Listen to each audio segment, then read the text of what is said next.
Kryetari i Partisë Demokratike Sali Berisha ka hedhur akuza të forta ndaj qeverisë dhe Komisionit Qendror të Zgjedhjeve duke cilësuar procesin e votës së diasporës si një nga momentet më të errëta të farsës elektorale të 11 majit. Në një deklaratë për mediat, Berisha tha se vota e shqiptarëve jashtë vendit është përdorur për të manipuluar rezultatet me ndihmën e punonjësve të ambasadave, patronazhistëve dhe individëve me lidhje të dyshimta me qeverinë.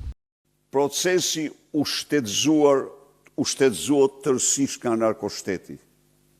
Pas shtetëzimit të këtij procesi, narkoshteti nuk tregoi as kujdesin më të vogël për të fshehur durt e tij të zeza të manipulimit.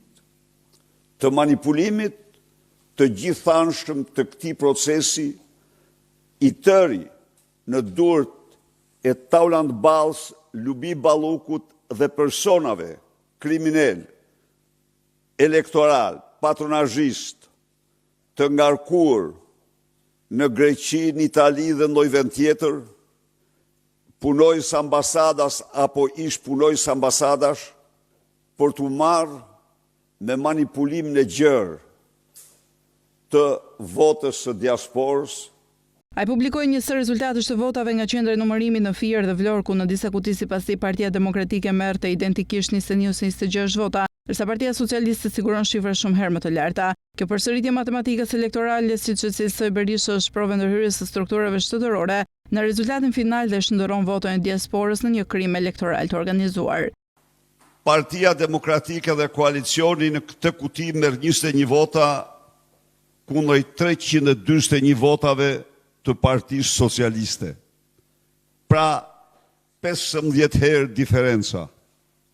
Por nuk është kjo arsyeja tjetër, dyshi, përsëri këtu.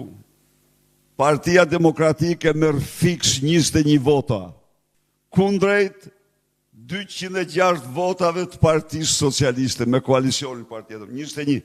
21 tek e para, 21 tek e dyta, 26 vota. Vazhdojmë. E treta, përsëri, koalicioni zbatohet urdhri, 21 vota, kundrejt 284 votave.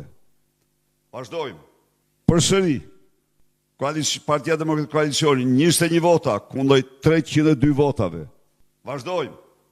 Partia Demokratike po në Fier, 21 vota, se kaq thoshte Lubi Balluku, 346 vota Lubia dhe Edi Rama. Këto janë tjetra, vazhdojmë me tjetra. Vlora, ja këtu kanë qenë me dorë shur këtu. 26 vota Partia Demokratike, kundrejt 210 votave Partia Socialiste. Duke komentuar dhe reagimin e ambasadës së SBA-ve për zgjedhjet, Berisha tha se urimi i saj ishte drejtuar qytetarëve dhe jo qeverisë, duke cilësuar këtë si një sinjal që asgjëson Edi Ramën. Ai bëri thirrje për krijimin e një fronti të përbashkët në Shqipëri dhe në diasporë kundër regjimit aktual dhe u thua se opozita do të publikojë çdo ditë prova të reja për të dokumentuar manipulimet elektorale.